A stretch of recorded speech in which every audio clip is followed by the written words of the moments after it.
ನಮಸ್ಕಾರ ಗೆಳೆಯರೇ, ಇಬ್ಬನಿ ನ್ಯೂಸ್ಗೆ ಸ್ವಾಗತ.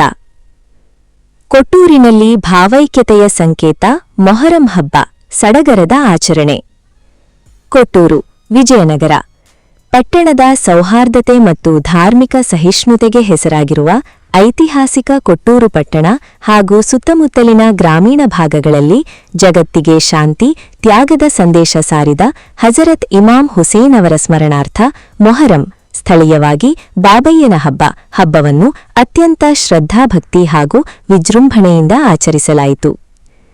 ಜಾತಿ ಮತ ಭೇದಭಾವವಿಲ್ಲದೆ ಹಿಂದೂ ಮತ್ತು ಮುಸ್ಲಿಂ ಬಾಂಧವರು ಒಟ್ಟಾಗಿ ಆಚರಿಸುವ 10 ದಿನಗಳ ಕಾಲ ನಡೆಯುವ ಈ ಆಚರಣೆಯು ಮೊದಲ ದಿನದಂದು ಸಾಂಪ್ರದಾಯಿಕವಾಗಿ ಗುದ್ದಲಿ ಪೂಜೆ ನೆರವೇರಿಸಿ ಆಶೂರಖಾನಾಗಳಲ್ಲಿ ಹಸೀನಿ ಮತ್ತು ಹುಸೇನಿ ದೇವರನ್ನು ಕೂರಿಸುವ ಮೂಲಕ ಅಧಿಕೃತವಾಗಿ ಚಾಲನೆ ಪಡೆಯುತ್ತದೆ. ಹಬ್ಬದ ದಿನಗಳಲ್ಲಿ ಭಕ್ತರು ದರ್ಗಾ ಹಾಗೂ ಪೀರ್ಲ ಮಸೀದಿಗಳಿಗೆ ಭೇಟಿ ನೀಡಿ ಕೊಬ್ಬರಿ, ಸಕ್ಕರೆ ನೈವೇದ್ಯ ಅರ್ಪಿಸಿ ತಮ್ಮ ಹರಕೆಗಳನ್ನು ತೀರಿಸುತ್ತಾರೆ. ಜಾನಪದ ಕಲೆಯ ಸೊಗಡು, ಅಲಾಯ್ ಹೆಜ್ಜೆ ಕುಣಿತ. ಮೊಹರಂ ಹಬ್ಬವು ಕೇವಲ ಧಾರ್ಮಿಕ ಆಚರಣೆಯಷ್ಟೇ ಅಲ್ಲದೆ ಜಾನಪದ ಕಲೆಗಳ ವೈಭವಕ್ಕೂ ಸಾಕ್ಷಿಯಾಗಿದೆ. ಹಲಗೆಯ ಡೊಳ್ಳುನಾದಕ್ಕೆ ತಕ್ಕಂತೆ ಯುವಕರು ಮತ್ತು ಹಿರಿಯರು ಹೆಜ್ಜೆ ಹಾಕುವ ಅಲಾಯಿ ಕುಣಿತ, ಕರಬಲ ಹೆಜ್ಜೆ ಕುಣಿತ ಮತ್ತು ಮರಗಾಲು ಕುಣಿತಗಳು ನೋಡುಗರ ಕಣ್ಮನ ಸೆಳೆಯುತ್ತವೆ. ಉತ್ತರ ಕರ್ನಾಟಕ ಹಾಗೂ ಕಲ್ಯಾಣ ಕರ್ನಾಟಕ ಶೈಲಿಯ ವಿಶಿಷ್ಟ ಮೊಹರಂ ಪದಗಳು, ರಿವಾಯತ್ ಪದಗಳು ರಾತ್ರಿಯಿಡೀ ಮೊಳಗುತ್ತವೆ. ಕತಲ್ ರಾತ್ರಿ ಮತ್ತು ಅಗ್ನಿಕುಂಡಕ್ಕೆ ಅಗ್ನಿ ಸ್ಪರ್ಶಿಸಿ ಹಬ್ಬದ ಸಂಭ್ರಮೋತ್ಸವಕ್ಕೆ ಚಾಲನೆ ನೀಡಲಾಯಿತು. ಈ ಸಂದರ್ಭದಲ್ಲಿ ಕೃಷ್ಣಪ್ಪ, ಕೊಟ್ರೇಶಪ್ಪ, ಫಕೀರಪ್ಪ, ಸೆರಗಾರ ವೆಂಕಟೇಶ, ಪೊಲೀಸ್ ಸಿಬ್ಬಂದಿಗಳು ಇತರರಿದ್ದರು. ವರದಿ ದಾದಾಪೀರ್, ಕೊಟ್ಟೂರು.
ಫಲವು ನಿನದೆ ಛಲದ ಒಡೆಯ ನೀನು, ಇದನ್ನು ಮರೆತು ನನಗೆ ನಮಿಸಿ ಶ್ರಮವ ಪಡುವೆ ನೀನು ಬಿಡು ಮತಗಳ ಜಗಳ ಇದೇ ಕೆಲಸವು ಬಹಳ ನನ್ನ ಒಲಿಸಲು ಮರುಳ ಇರೋ ಮಾರ್ಗವು ಸರಳ ನನ್ನ ಸೇವಕ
ಬಡವನೆದೆಯ ಗುಡಿಯಲ್ಲಿರುವೆ ನಾನು ಬೆಳೆಯ ನಡುವೆ ರೈತ ಬಸಿದ ಬೆವರಲ್ಲಿರುವೆ ನಾನು ಕೆಲಸ ನಿನದೆ ಫಲವು ನಿನದೆ ಛಲದ ಒಡೆಯ ನೀನು ಇದನ್ನು ನನಗೆ ನಮಿಸಿ ಶ್ರಮವ ಪಡುವೆ ನೀನು